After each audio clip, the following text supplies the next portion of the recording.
இந்த காணொலியை பாருங்களேன்.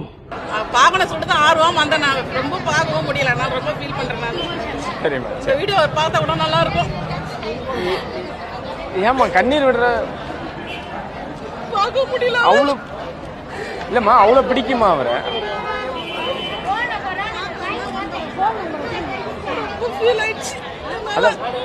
அவ்வளோ பிடிக்குமா அவரை அப்படின்னு?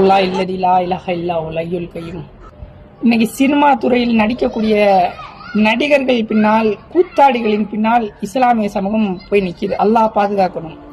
யாரை நேசிக்கணும்? நம்ம அல்லாஹ் குர்ஆன்ல சொல்றான், அந்நபியு அவுலா பில் முக்மினீன மின் அன்ஃபுஸிஹிம். இந்த நபி இருக்கார்ல, முக்மின்களுக்கு தங்களின் உயிரையும் விட மேலானவர். அப்படிப்பட்ட தூதரை நேசிப்பதை விட்டுவிட்டு யாரு பின்னாடி போய் நிக்கணும்? லக்கத் ஜாஅக்கும் ரசூலும் மின் அன்ஃபுஸிக்கும் அஸீஸுன் அலைஹி மா அனித்தும் ஹரீசுன் அலைக்கும் பில் முக்மினீன ரவுஃபுர் ரஹீம். உங்களுக்கு உங்களிடமிருந்து ஒரு தூதர் வந்திருக்கிறார். அந்த தூதருடைய பண்பை சொல்லும் பொழுது நீங்கள் சிரமப்படுவது இந்த தூதருக்கு பாரமா இருக்கு. நம்பிக்கை கொண்டோரிடம் பேர் அன்பும் இரக்கமும் கொண்டவராக இருக்கிறார் அப்படின்னு அல்லாஹ் நபிகள் நாயகம் ஸல்லல்லாஹு அலைஹி வஸல்லம் அவர்களை பற்றி சொல்றார். எப்படிப்பட்ட தூதர்!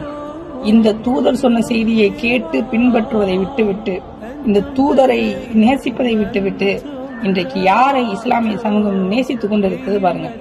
மிகவும் கவலைக்குரிய செய்தி.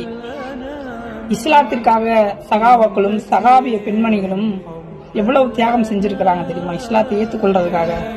ஆனா இஸ்லாம் இன்றைக்கு நமக்கு ரொம்ப எளிமையா கிடைச்சனால நம்ம யாரை நேசிக்கணுமோ அவர்களை நேசிப்பதை விட்டுவிட்டு திரைப்படங்களில் கூத்தடிக்கக்கூடிய கூத்தாடிகளின் பின்னால் இன்றைக்கு இஸ்லாமிய சமூகம்